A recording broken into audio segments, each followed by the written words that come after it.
मैं हूँ आपका अपना गणेश राणा। आज हम डिस्कस करेंगे कक्षा 9 के कुछ टॉपिक के बारे में जो कि मैं यहाँ पर आज लिख रहा हूँ। ठीक है, उन्हीं 4 टॉपिक के बारे में आज हमको इस क्लास में चर्चा करनी है। ठीक है, देखते हैं पहला टॉपिक क्या है। पहला टॉपिक है योज्य तत्समक। ठीक है, तो अब इसका शाब्दिक अर्थ समझते हैं कि योज्य तत्समक होता क्या है। ठीक है, योज्य मतलब आपको पता है कि योज्य मतलब आपका होता है योग, और तद मतलब होता है वही संख्या, मतलब वह लिख सकते हैं या वही लिख सकते हैं। ठीक है, और समक मतलब होता है समान। ठीक है, इस प्रकार से हम लिख देंगे योज्य तत्समक। ठीक है, तो योज्य तत्समक का अर्थ क्या है कि हम ऐसे संख्या को योग कर रहे हैं जिसमें हमको वही संख्या मिल रही है। मतलब मान लीजिए हमने कोई संख्या दिया 5। ठीक है, तो इसमें हमको ऐसा संख्या योग करना है जिसको योग करने पर हमको क्या प्राप्त हो, यही संख्या प्राप्त हो। तो ऐसी संख्या कौन सी है? वह सिर्फ एक ही है, मतलब 0 ही वह एक संख्या है। मतलब 0 ही एक ऐसा संख्या है जिसमें किसी भी संख्या को जोड़ने पर मतलब वही संख्या प्राप्त होता है। मतलब कि अगर 5 में हमने 0 को जोड़ा तो हमको 5 ही मिल रहा है। ठीक है, मतलब कि ये जो आपका 0 बार संख्या है, यही संख्या आपको क्या कहलाएगा, योज्य तत्समक संख्या कहलाएगा। ठीक है, अब बारी है भैया गुणन तत्समक की। अब देखते हैं गुणन तत्समक क्या है।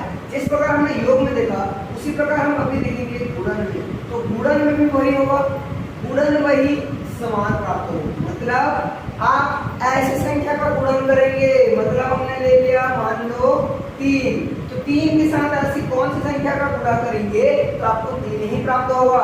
तो वह तो भैया सिर्फ एक ही है, मतलब 1 के साथ ही अगर आप 3 का गुणा करो तो आपको 3 प्राप्त होगा।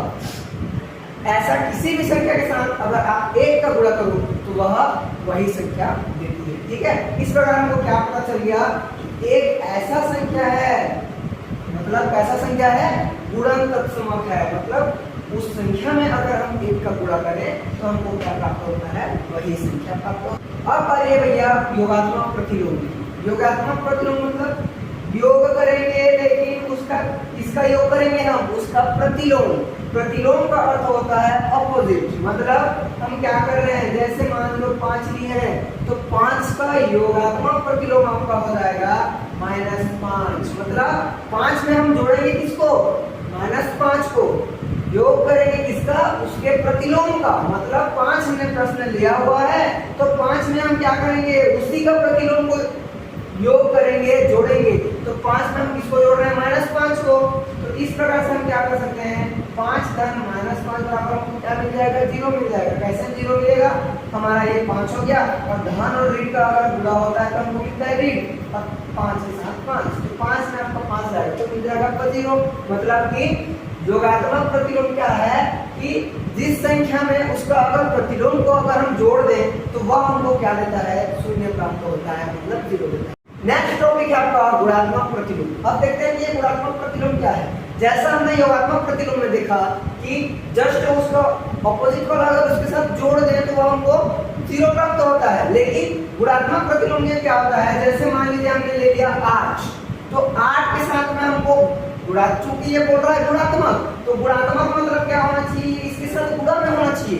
तो 8 के साथ में हमको ऐसा संख्या गुणा करना है जिससे कि हमको कितना प्राप्त हो, 1 प्राप्त हो। तो वह संख्या क्या होगी, 1/8 होगी। तो 8 का अगर आपको गुणात्मक प्रतिलोम पूछा जाए तो 8 का आपका गुणात्मक प्रतिलोम क्या होगा, 1/8 होगा। इस प्रकार जैसे मान लीजिए हमने ले लिया 5, तो 5 का आपका गुणात्मक प्रतिलोम कितना होगा, जब हम 1/5 का गुणा करेंगे तब जाके तो हमको 1 प्राप्त होगा ना।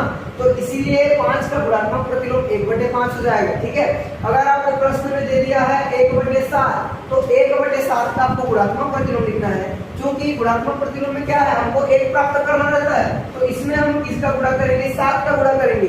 तो 1/7 का आपका गुणात्मक प्रतिलोम हो जाएगा 7, और 7 का गुणात्मक प्रतिलोम हो जाएगा आपका 1/7।